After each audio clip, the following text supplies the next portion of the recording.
In the not too far off distance, Val noticed a small farm at the end of the field. There stood a barn with a thatched roof with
In the not too far off distance, Val noticed a small farm at the end of the field.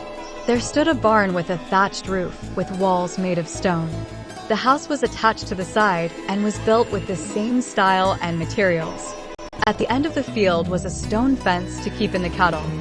She walked up to the house and barn and slowly opened the door to the house section. The door whined with a loud creak. "Hello? Anybody home?" No answer came from inside. She walked in just to make sure. You can never be too careful about these types of things.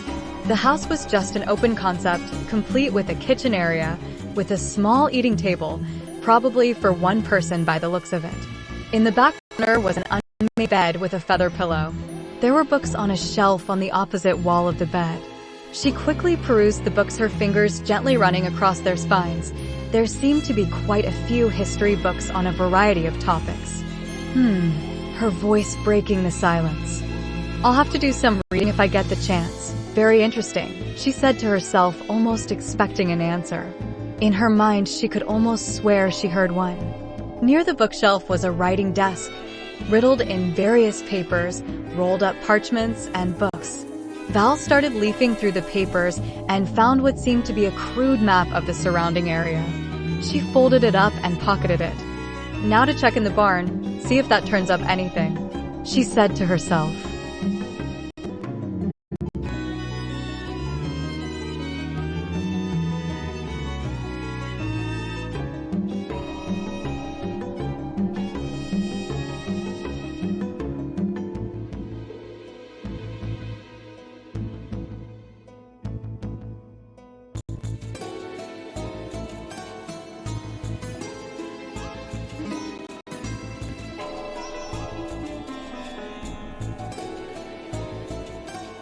The barn had a few stables for a couple of cows, a horse, and 2 pigs.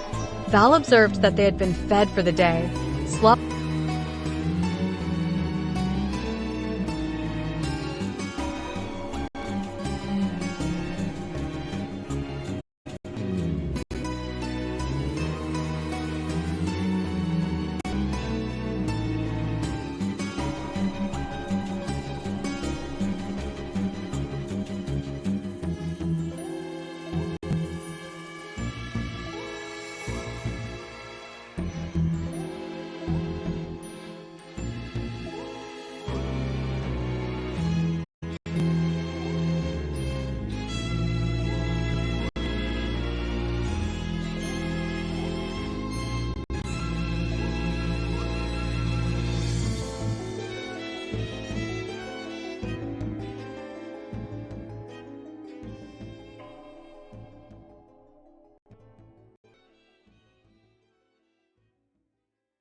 Up was still in the pig's trough. A large pile of hay made up the back of the barn, with an open door leading to a pasture and some chicken coops out back. But still no sign of anyone. "Hello?" Val called out again.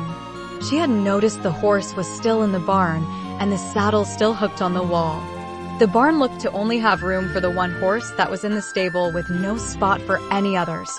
So, it would stand to reason that the farmer must be still around somewhere. Val spent some time looking around at all the farm tools placed about the barn. She grabbed the nearest pitchfork, then returned to where Brock had perched himself. It looked to her that he had been mending his long red jacket and cleaning his sidearms. I found a crude map that shows a town west of here. She looked at the sleeping dragon and had a moment of pure amazement that this was Dirk, her brother. Here he was, now a freaking massive green dragon. This is just like ancient tales told to children for thousands of years. Except this is all actually happening. I get turned into a woman and Dirk a freaking dragon. This is all very nuts and no one foot going to believe any of this. Recomposing herself, any luck waking up Dirk?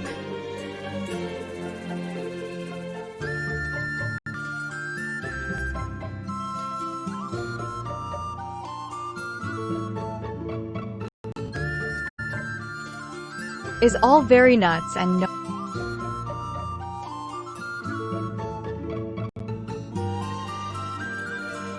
freaking dragon.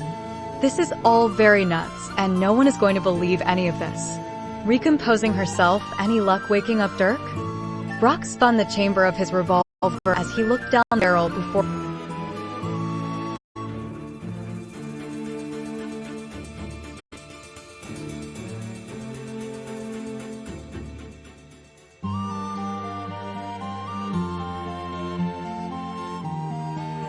Recomposing herself, any luck waking up Dirk?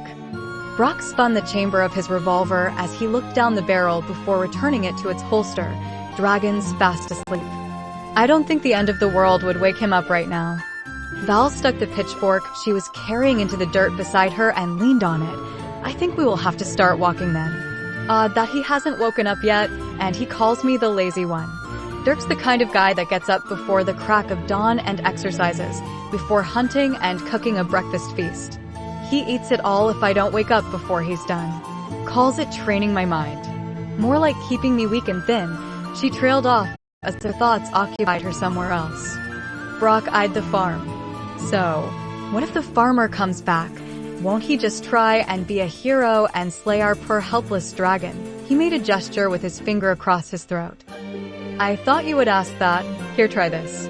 Val presented to him the pitchfork, slamming it into the dirt in front of him and giving it that dramatic flare when the dust jumped out into the air. What do you mean, try this? What are we going to do with the pitchfork? Oh, you know. Val made the same gesture across her throat. But, do it.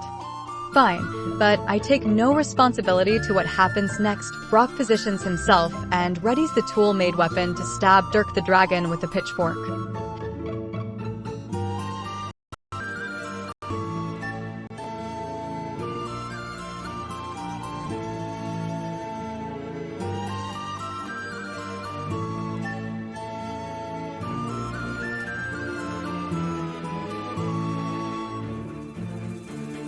Fine, but I take no responsibility to what happens next. Brock positions himself and readies the tool-made weapon to stab Dirk the dragon.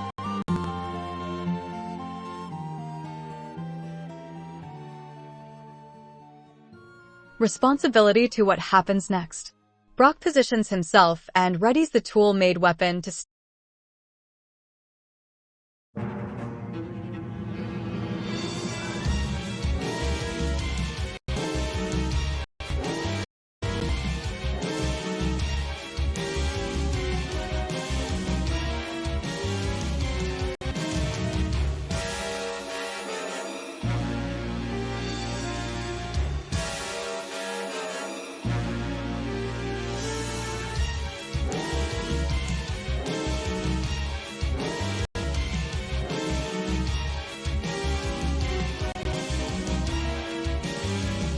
Fine, but I take no responsibility to what happens next.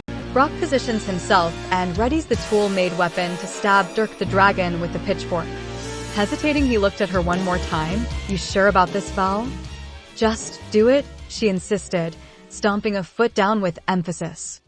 Brock gave a nervous smirk and reluctantly stabbed the dragon with some force. The pitchfork needles bent every which way but forward. Dirk just let out a huge yawn, bringing one of his huge, clawed hands up to scratch at the spot, not breaking from his much-needed slumber that went unabated. Val, satisfied with the show, allowed such a smile to make its home on her lips. See, dragon scales are super tough. The Mara and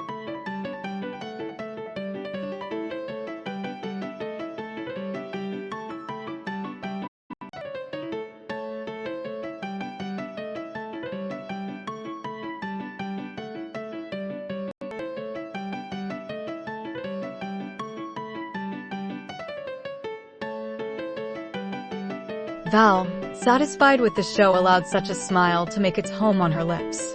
See, dragon scales are super tough. The Mara and use them all the time to make weapons and armor. Well, I'd love to get my hands on some of that.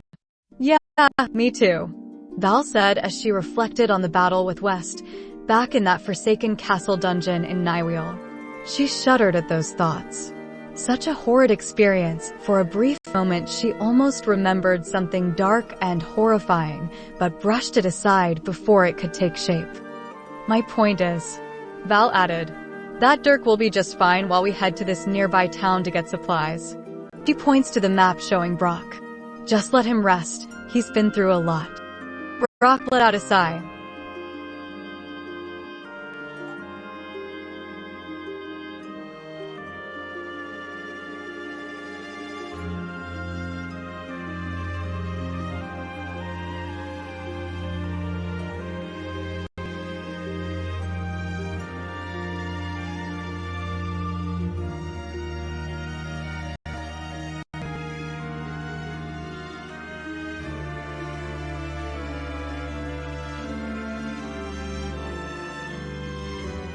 Brock let out a sigh.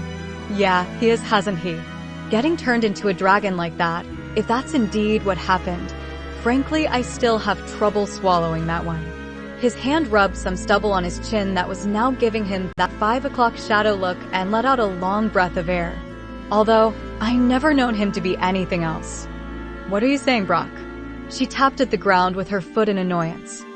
Oh, nothing. I'm not saying that you're lying or anything like that. You better not be. We need to find a cure for this curse. I don't want to spend the rest of my life as a woman. I miss my manhood, if you know what I mean. Brock chuckled. Okay, so what's next, boss?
After leaving a note on the door of the farmhouse, giving a brief account of what they planned on doing, along with the mild threat to feed the dragon to avoid being eaten, they took the horse and some food and hit the road.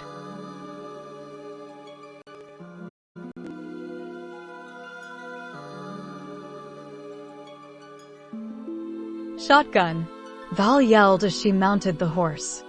Brock chuckled to himself, realizing that Val can be pretty cute sometimes. Brock got on behind her, and the two rode down the nearby road that the map indicated.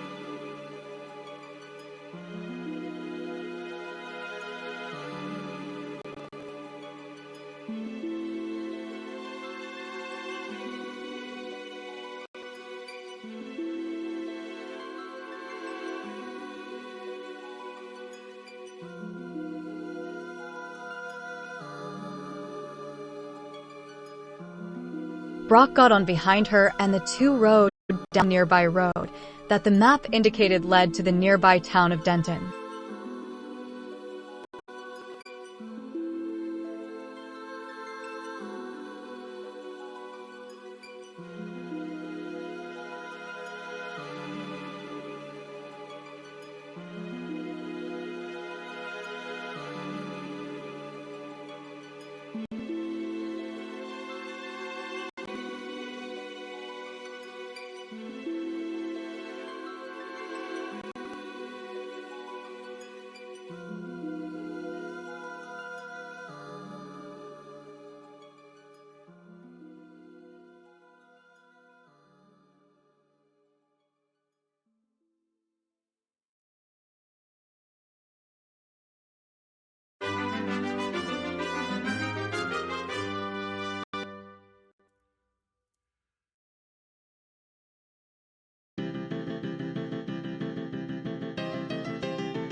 Brock got on behind her, and the two rode down the nearby road that the map indicated led to the nearby town of Denton.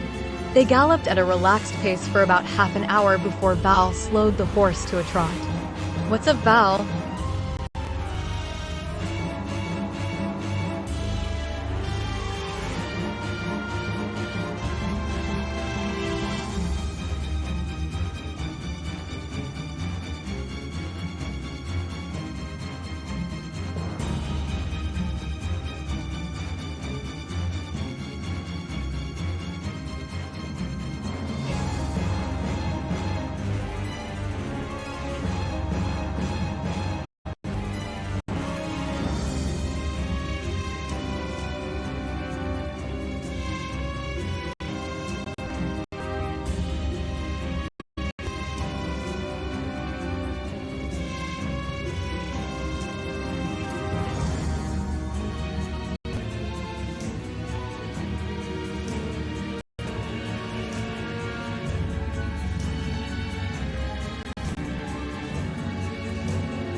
"What's Val? Why slow down so much? This horse shouldn't be that tired yet. Keep your voice down, hear that?" "I don't hear anything." "Exactly."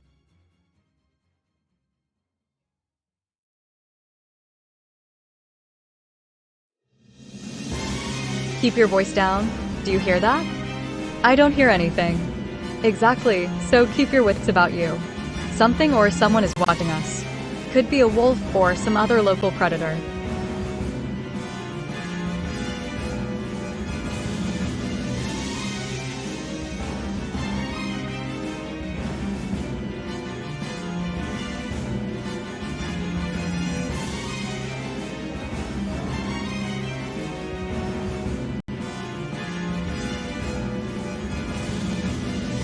"Exactly, so keep your eyes sharp.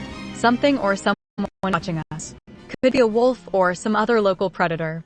Not sure yet." Val was careful not to draw too much attention to her awareness of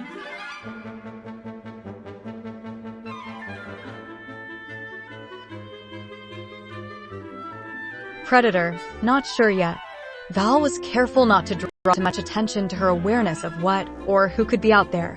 Experience taught her to keep some things close to the chest. Brock patted his side arm that was concealed under his jacket for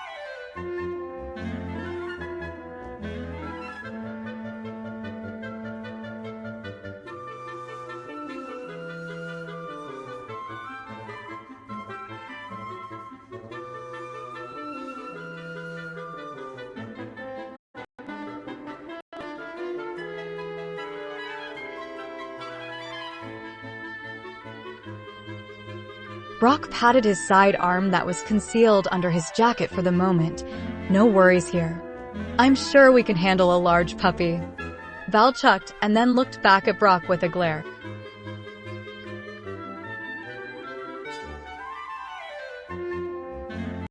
Val chuckled and then looked back at Brock with a glare. "From now on we don't joke about puppies. They're cute and adorable, and you won't hurt a hair on any of their heads." "No worries, little sister, look over there." Brock pointed to several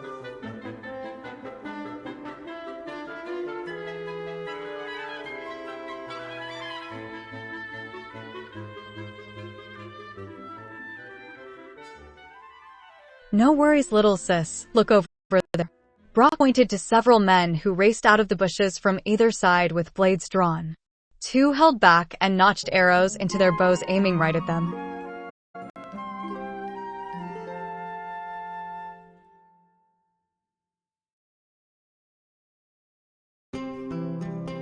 "No, now.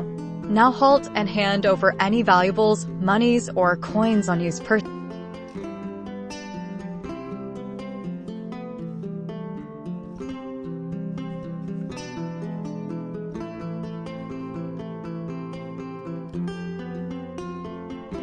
Now, halt and hand over any valuables, monies, or coins on used persons.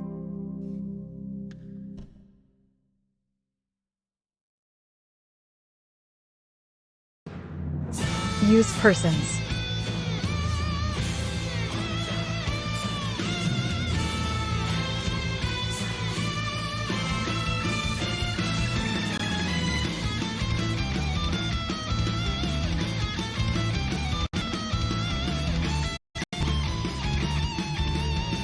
Monies or coins on use persons.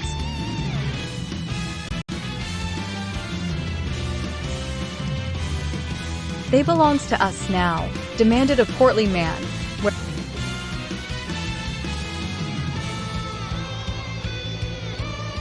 Belongs to us, yes now, demanded a portly man, wearing a black vest.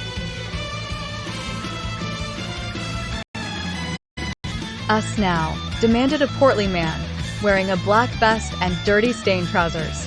His shirt was a cakey brown and the sleeves were rolled up, showing off some tattoos. One in particular stood out with two skulls facing back to back with a spear joining them through the open mouths. "Yeah, hands us your stuff," said a smaller man who slunk behind the first. Val got off her horse and walked up to them with the friendliest of smiles.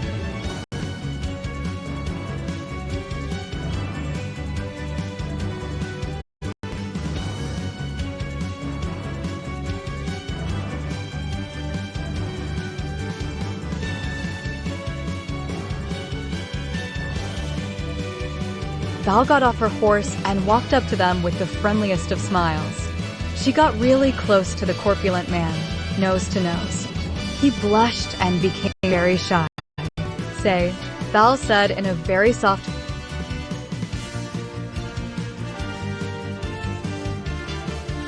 "Say," Val said in a very soft feminine voice. She batted her eyes at him.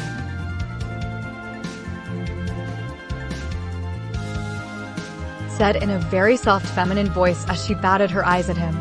"You guys wouldn't happen to be bandits, would you?" "Well," he said with a proud smile, "there are those who refer to us in that kind of way, yes." He crossed his arm in his newfound confidence.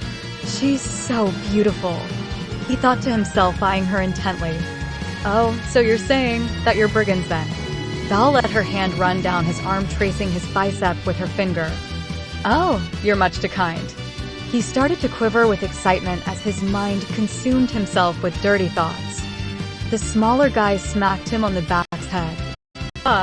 She's not praising you, you smuck," he yelled, then turned his attention back to Val. "Hey, you catch on pretty quick there. Fire at my command," he said as he looked back at the archers, pointing their arrows at their new victims.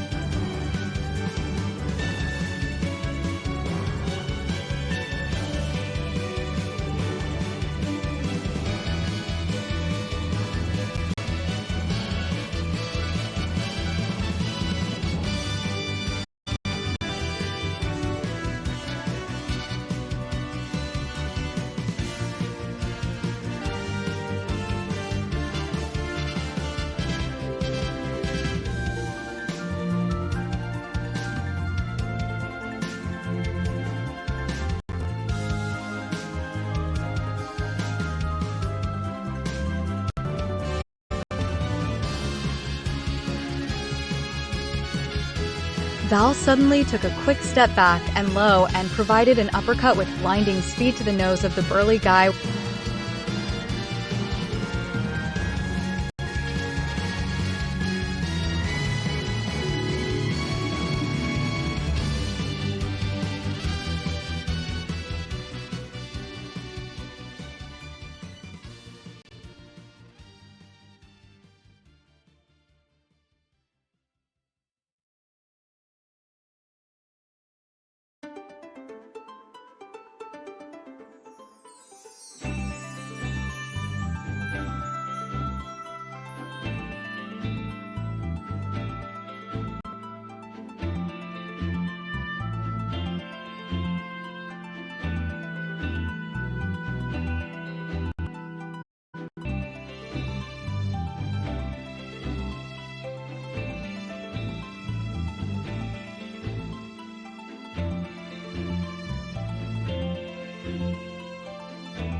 Val suddenly took a quick step back.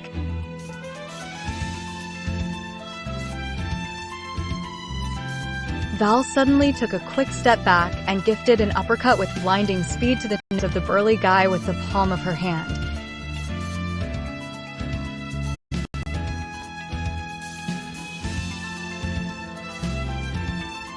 Val suddenly took a quick step back and gifted an uppercut with blinding speed to the nose of the burly guy with the palm of her hand, instantly breaking it and sending a shower of blood splattering behind him. Everything seemed to slow down as the burly guy fell on his back. The smaller dude just stared at his fallen comrade and watched the blood trickle down his chin, starting to pool at the base of his neck. He's dead. They killed Cousin Jim. Get th. At that moment,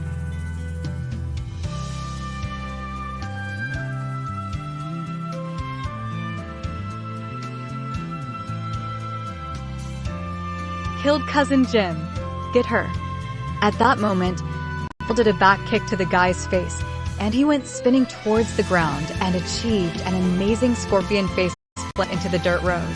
Val then took out an apple from her pocket and bit into it, as 2 arrows whizzed past her head. Val simply turned to the side, dodging the projectiles effortlessly. Anyone else want some? The archers glanced at each other in dumbfounded confusion and hurriedly disappeared into the surrounding forest. Brock was stunned.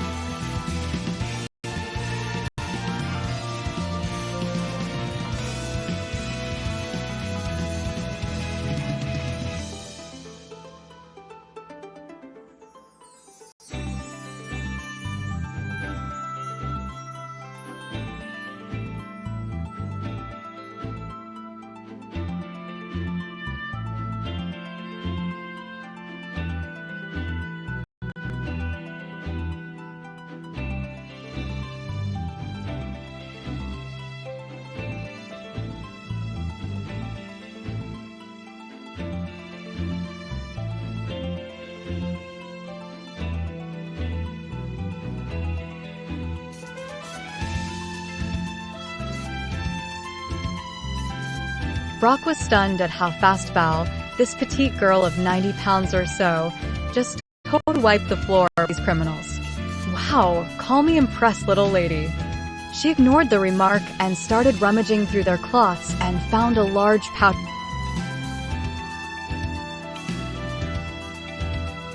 Clothes and found a large.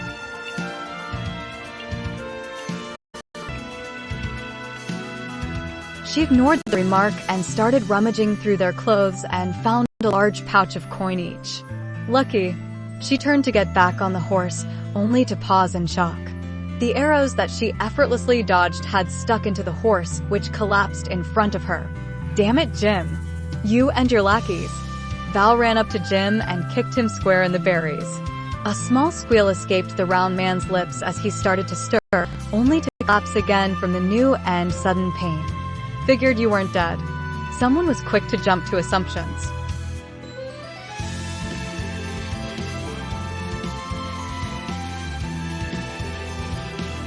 Val walked to where the other skinnier fellow was crumpled over on the ground. Brock was comforting the wounded animal as it took its final breaths. I bet you're my size, aren't you? Val thought to herself and promptly stripped down, not thinking of what onlooker might see if there had been any left to see. It didn't take her long.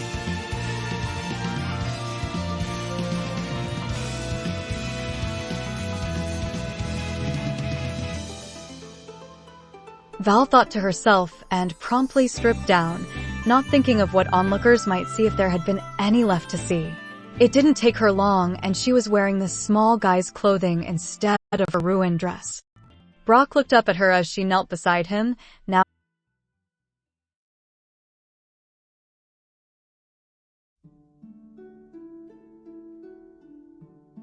Brock looked up at her as she knelt beside him. Now, when did you find time to change? And where did those clothes come from?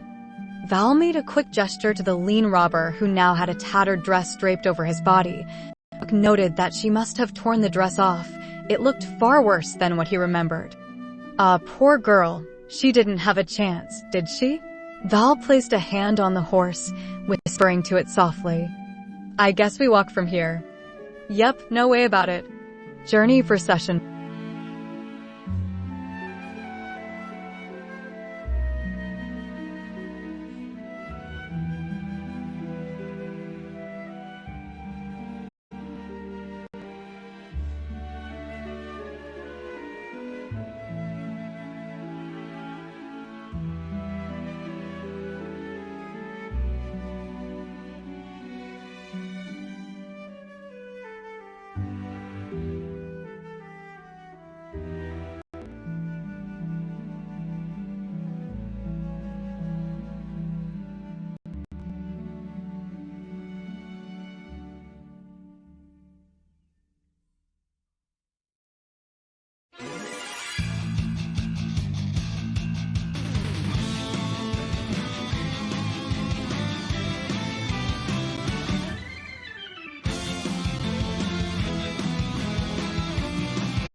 Chapter 31. Pit Stop.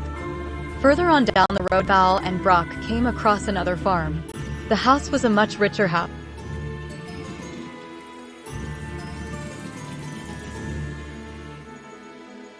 Further on down the road, Val and Brock came across another farm. The house was a much richer house. We're not talking like mansion rich, but more costly and well-to-do than the previous farmhouse, but I digress. This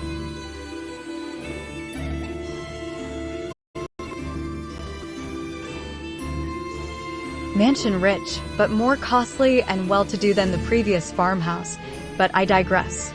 This house that we're referring to has 2 stories. Levels, not actual stories. The roof is shingled with wooden tiles, and the walls were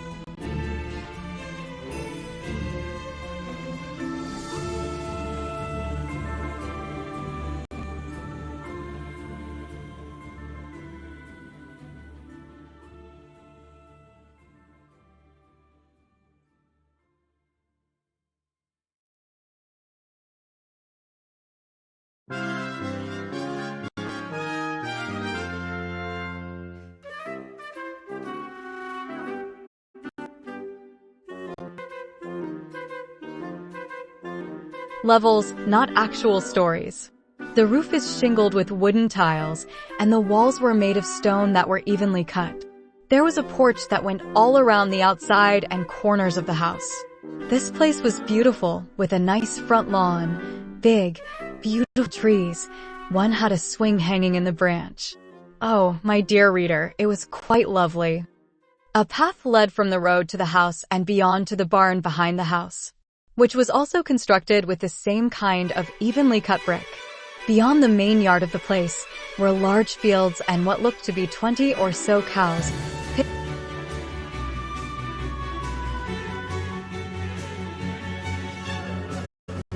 A path from the road to the house and beyond to the barn behind the house, which was also constructed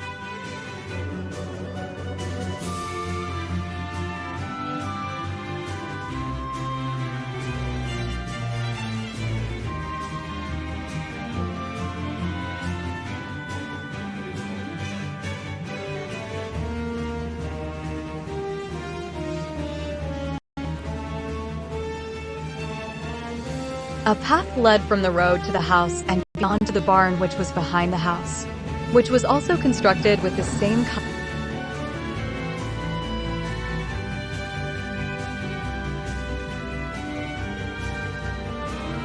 A path led from the road to the house and beyond to the barn which was behind, which was also constructed with the same kind of evenly cut brick.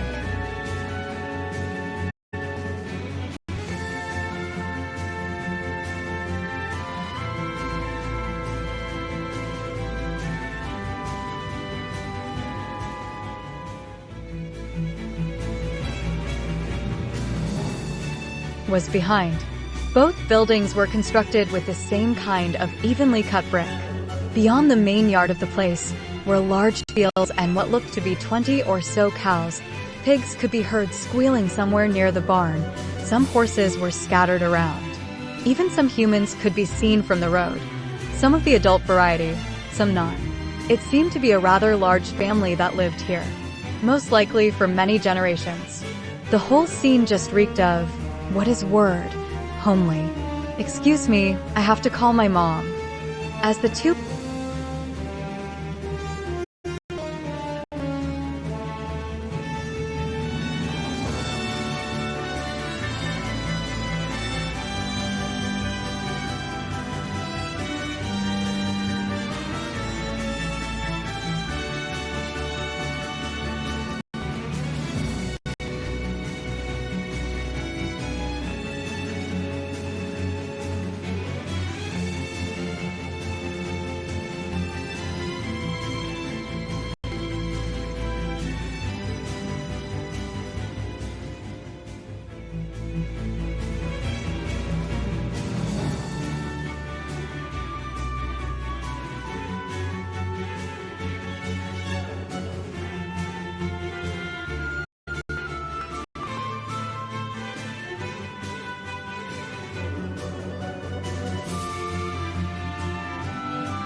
homely.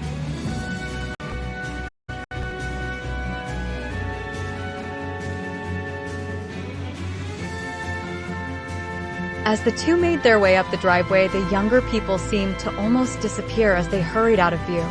A couple of the men stopped their work and started to gather on the path in front of the house as if to greet them or intercept them.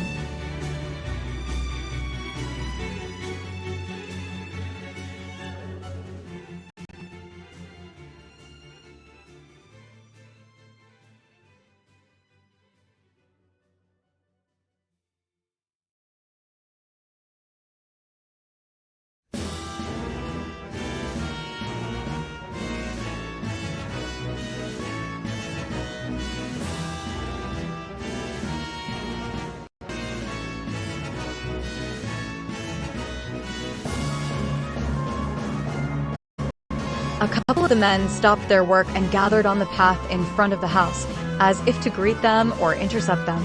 Val paid extra attention to the way they gripped their farming tools. That kind of grim implied ready for action.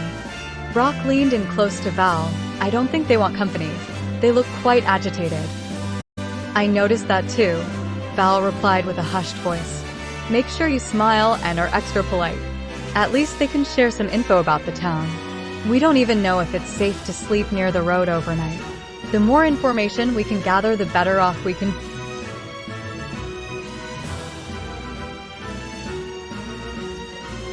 The more information we can gather, the better off we can be. Then an idea popped into the forefront of her mind. Maybe they're just on edge after seeing a dragon. That's got to be it. Right? Brock could see that she wasn't fully convinced. Truthfully, neither was he. He was sure they had flown from the south, and they had been on the road long enough that this farmhouse shouldn't have been within eyesight of their landing. Greetings, my friends. Brock was the first to break the silence as they drew closer to 5 men of various ages. Friends.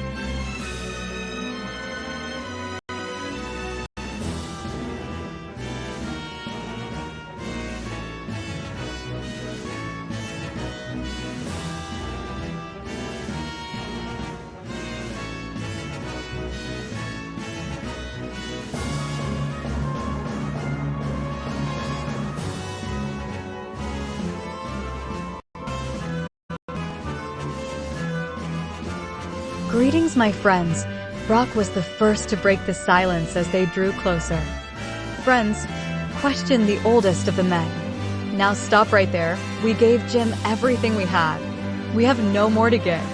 Leave in peace, we don't want any trouble. We will have more once we are done the harvest. His hands visibly shook as he clutched his shovel with what once must have been an iron grin, many, many years ago. Val stepped in front of Brock and hiked. Grim.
Val stepped in front of Brock and hiked up her pants, then pulled out her long red hair that was hidden within the shirt and let it down behind her, the curls catching the evening sun. Jim?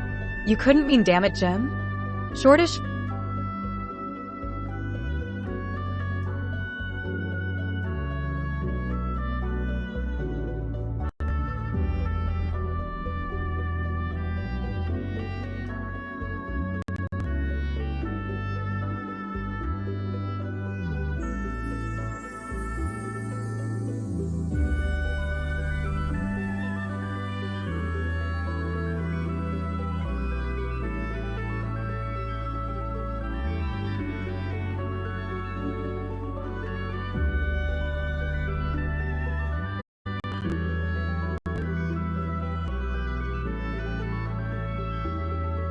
Evening sun. Jim, you don't mean the bandit that we just run into? Shortish fat guy with bad manners and maybe a bit slow? Brock added, only to be met with blank stares as the men exchanged confused glances with each other. I wonder, could this be yours? Val tossed the bag of coins at the elder farmer. What's tea? The gray-bearded man dropped his shovel. What's this? The gray-bearded man dropped his shovel to catch the bag. He fumbled it briefly before it came to rest in his overburdened hands. He slowly opened it as if he half expected it to explode or something, before letting out a long gasp. Tears started to streak down his dusty cheeks, watering the parched beard that sat in confusion. What? Why? How? What's wrong, Dad? Ben, what's Dad holding in his hand? A bag of coins, a whole pile of them. He turned to look at Val. What did you do to get these coins? Oh, only beat up a couple idiots. Only two. She held up 2 fingers with a smile on her face. At this point, several of the women and a few of the older children started to gather.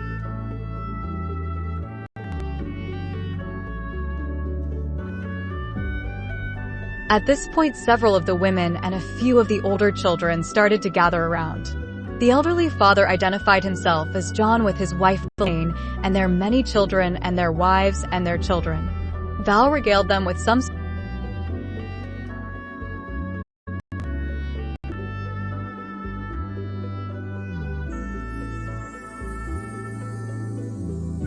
Elaine and their many children and their wives, oh, and their children. Val regaled them with some stories as the two were invited inside to enjoy a well-prepared supper. Journey for Session 4. 1. Crash landed at a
Chapter 32. A Time to Reflect. John cleared his throat as he slowly placed his cutlery down. The voices around the table came to a steady halt as attention shifted to the head of the table where John waited. Val quickly shoved a large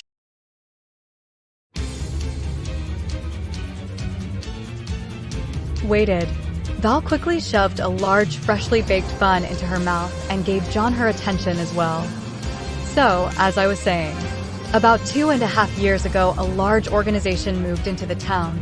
They seized control of the harbor almost overnight. All goods coming and going now had to pay their taxes. They kept on adding to these taxes, one after another, until they seized control of the whole thing, jobs and all. Then they started to make their way into the county side, demanding tribute along with more taxes. We stopped knowing where one part of their organization stopped and another started. All communication out of this area seemed lost. One of our old neighbors sent his only son on their best horse out late at night. The plan was, he paused to swallow a painful memory as he took a swig of his ale to chase it down. His son, Clyde.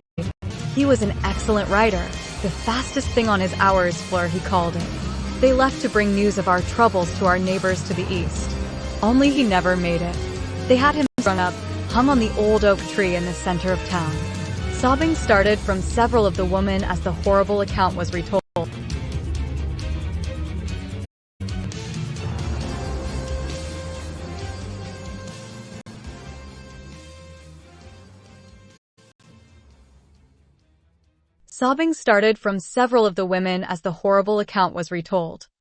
Brock carefully took the hand of the young woman that sat beside him, tears streaking down her elegantly framed face. "I'm sorry for your loss." He sounded like a brave man. He made sure these words were delivered as compassionately and softly as he dared. "Gee, I wonder if I should be doing this right now. This is such a bad idea. No, I shouldn't. But she's so beautiful. And this would be a purr. No, I can't.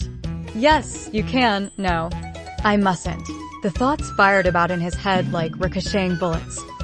"I hate to ask." Val stopped eating to give the conversation the respect it deserved. "Anyone else try and get any sort of message out of this?" He shook his head. "No, not a one. We have all been afraid to do anything more. Too many of our friends that tried to speak up or ran out of money have been hurt, or worse. Frankly, I'm afraid that they will be looking for you too now. They'll want blood for hurting one of their own." Val started to tap slow and thoughtfully on the table. "Think it would be okay if we stayed the night in your barn?" "Certainly," he nodded in response. "But the road won't be very safe in the morning. You're better off heading back the way you came." An image of a dragon drop-kicking her preceded by several flashes of pile drivers, grapples, and throws. If I did that, I'd never hear the end of it. The rest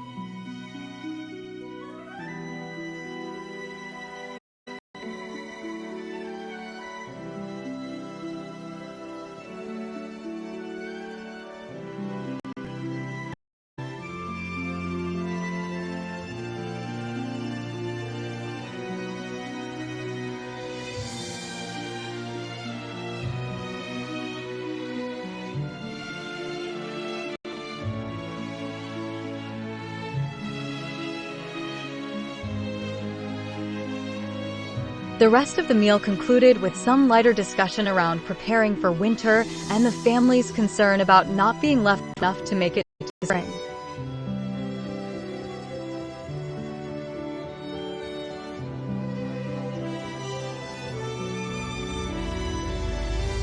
The rest of the meal concluded with some lighter discussion about preparing for winter and the family's concern about not being left with enough to make it to spring. After they had supper, they all gathered around the main hearth and begun to swap stories about all their life adventures.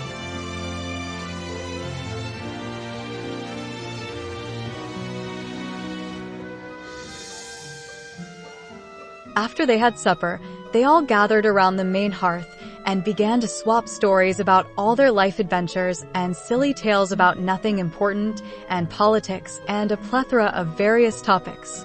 They drank very heartily, and everyone's spirits were getting back up to happiness. As the night went on, you'd hear a faint snoring from someone, then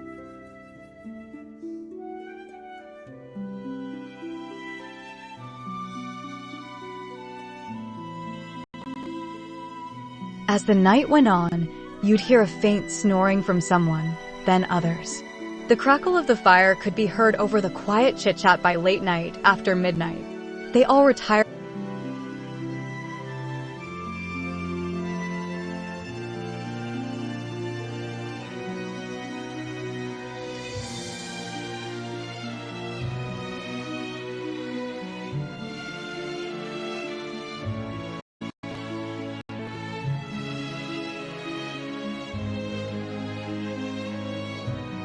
The crackle of the fire could be heard over the quiet chit-chat by midnight.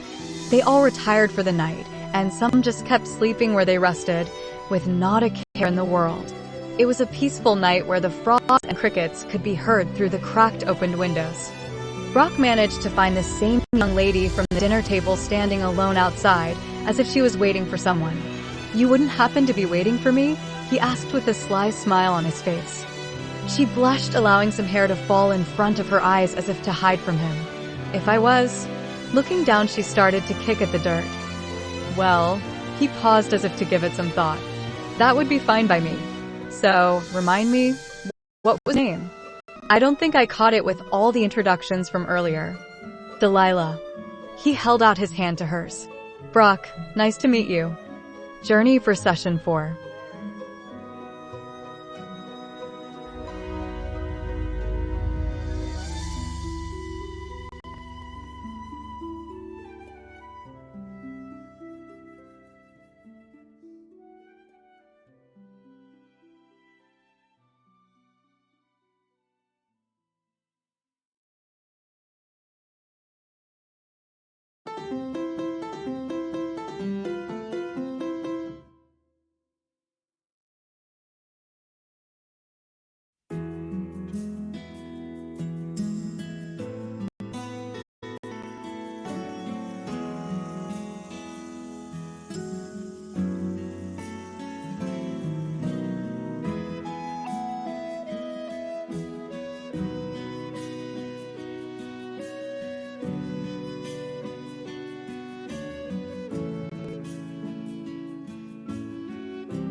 Chapter 33.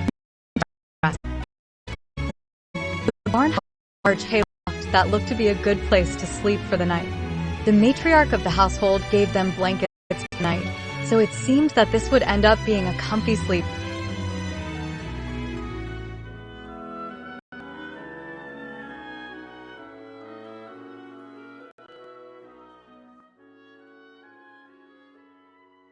The matriarch of the household gave them blankets, so it seemed that this would end up being a comfy sleep for a change.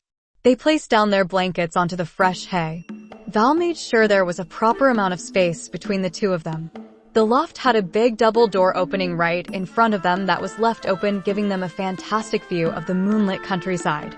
The stars sparkled like a jewel-crested crown that hung in a pitch-black evening sky. Brock stared into the starry sky. This is so peaceful, Val. To think of all the crazy shit we've been through since we met at that bar. Wow, what a crazy time that turned out to be. We were so lucky to make it out of there. And look at where we are now. Finally, a time to breath.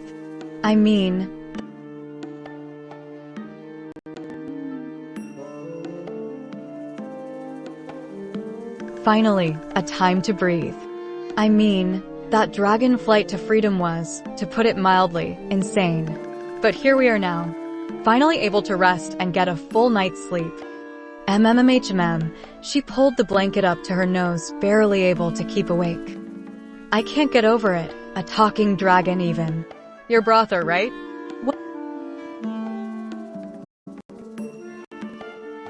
Brother, right? Wow, unbelievable. My life has been a never-ending chase.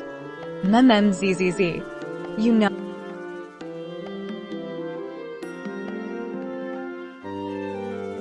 know, it all started when the red curtain of the magnificent stage parted, revealing two tall, dark, and handsome men dressed in black and white two-piece suits.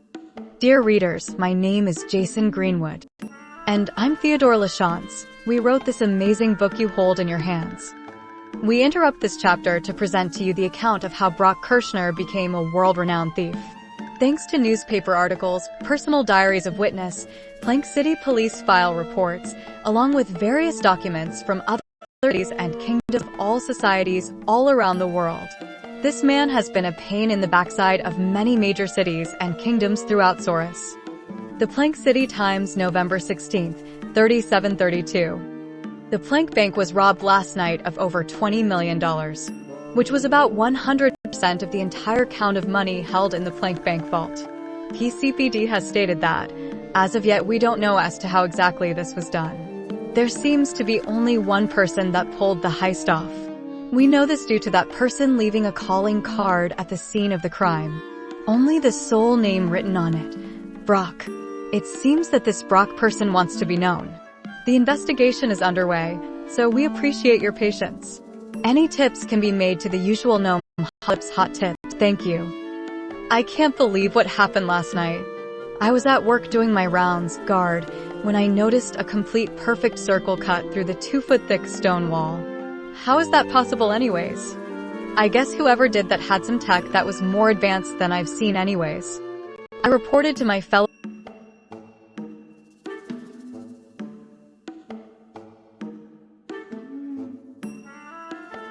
I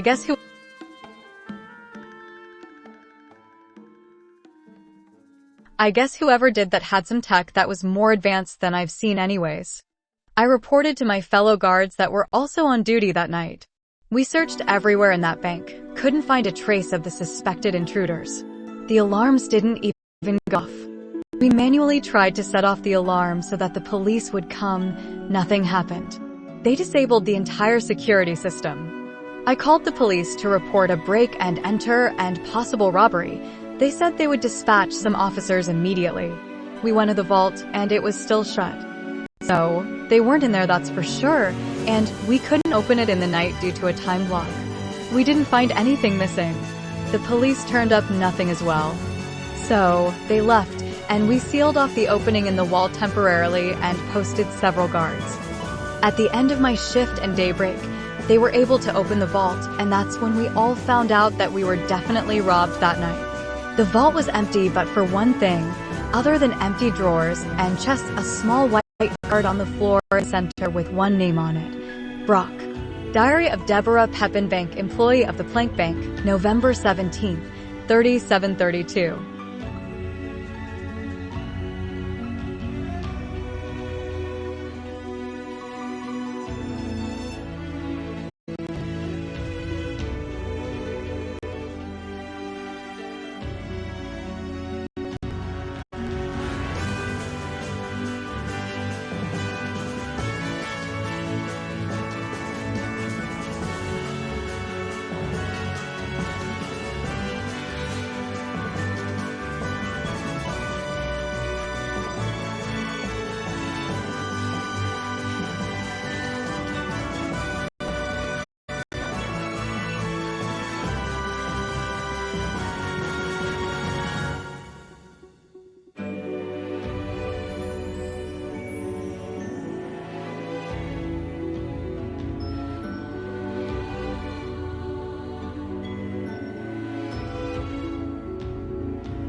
The red curtain of the magnificent stage parted, revealing two tall, dark, and handsome men dressed in black and white two-piece suits. Dear readers, my name is Jason Greenwood. And I'm Theodore Lachance. We wrote this amazing book you hold in your hands. We interrupt this chapter to present to you the account of how Brock Kirschner became a world-renowned thief. Thanks to newspaper articles, personal diaries of witness, Plank City police file reports, along with various documents from other cities and kingdoms of all societies all around the world. This man has been a pain in the backside of many major cities and kingdoms throughout Soros. The Plank City Times, November 16, 3732. The Plank Bank was robbed last night of over $20 million, which was about 100% of the entire count of money held in the Plank Bank vault. PCPD has stated that, as of yet, we don't know as to how exactly this was done. There seems to be only one person that pulled the heist off. We know this due to that person leaving a calling card at the scene of the crime. Only the sole name written on it. Brock. It seems that this Brock person wants to be known. The investigation is underway, so we appreciate your patience. Any tips can be made to the usual gnome Hot Lips Hot Tips. Thank you. Diary of Deborah Pepin, Bank employee of the Plank Bank, November 17, 3732. I can't believe what happened last night. I was at work doing my rounds, guard, when I noticed a complete perfect circle cut through the 2-foot-thick stone wall. How is that possible anyways? I guess whoever did that had some tech that was more advanced than I've seen anyways. I reported to my fellow guards that were also on duty that night. We searched everywhere in that bank, couldn't find a trace of the suspected intruders. The alarms didn't even go off.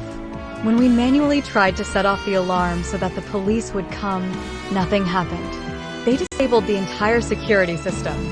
I called the police to report a break and enter and possible robbery. They said they would dispatch some officers immediately. We went to the vault and it was still shut. So, they weren't in there, that's for sure, and we couldn't open it in the night due to a timed lock. We didn't find anything missing. The police turned up nothing as well. So, they left, and we sealed off the opening in the wall temporarily and posted several guards. At the end of my shift and day, they were able to open the vault, and that's when we all found out that we were definitely robbed that night. The vault was empty but for one thing, other than empty drawers and just a small white card on the floor in the center with one name on it. Brock. This was the first recorded robbery by the infamous thief. It was unknown how he pulled it off at the time, but we now know how he did it from his own mouth. Police Chief. Personal writings of Brock Kirschner found in the secret library of Valentine Kurot, June 10, 3849. This is my personal account of my first successful robbery at the Plank City Bank, something I was very proud of in my youth. I of course was part of a team of 3, who happened to be my closest, perhaps only friends at the time. Edward the Ninja would-be assassin who is now a partner in crime and no longer after my life. Zoe, the super intelligent gnome, self-proclaimed to be the greatest genius in the world. Although I'd love for someone out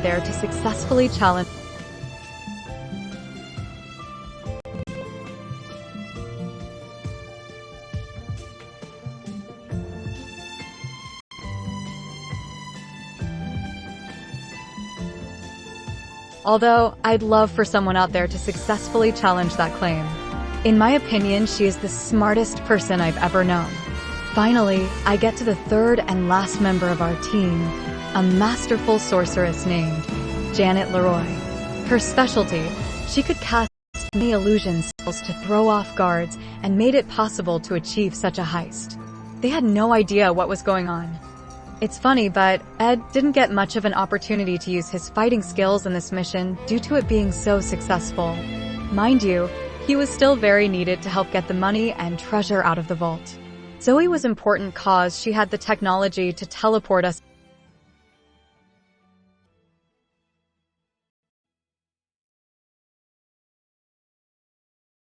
Important because she had the technology to teleport us into the vault. To this day, that technology is still her secret. There have been many attempts to steal that tech, but she would always gain the upper hand and vanquish her foes. Not sure what happened to most of them myself. That's a whole other story that could make a 1,000-page novel. Janet, of course, made us invisible to the naked eye when needed and cast many distraction spells and illusions to put off their scent. There was one time, she had the guards walking around a room thinking they were in one endless hall. I think they walked around that room for a full hour before turning around in frustration. I don't think they ever reported that to the PCPD. The hole in the wall was also Zoe's doing. She used some sort of drilling laser gun thingy, which could drill into almost any kind of material or at least I never saw it stopped by anything. We learnt not to question most of her claims, since they never failed to be true. Not once. To throw off the authorities even more, we came up with a plan to just say it was me. I had nothing to lose, and I wanted to be known. I needed to be famous. At least that was me at that time. My team, however, wanted to be unknown or at least not involved in such things. They said it was a means to an end. But still they wanted or needed the resources. So, to distract them, we put them on a wild goose chase for just me. And they would in turn help me out of the inevitable jams by any means possible. Thus, we kept it up for years.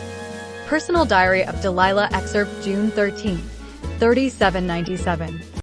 Brock hates to talk about his past, about how he was raised and such, but what I could get out of him when we were head over heels in love was this.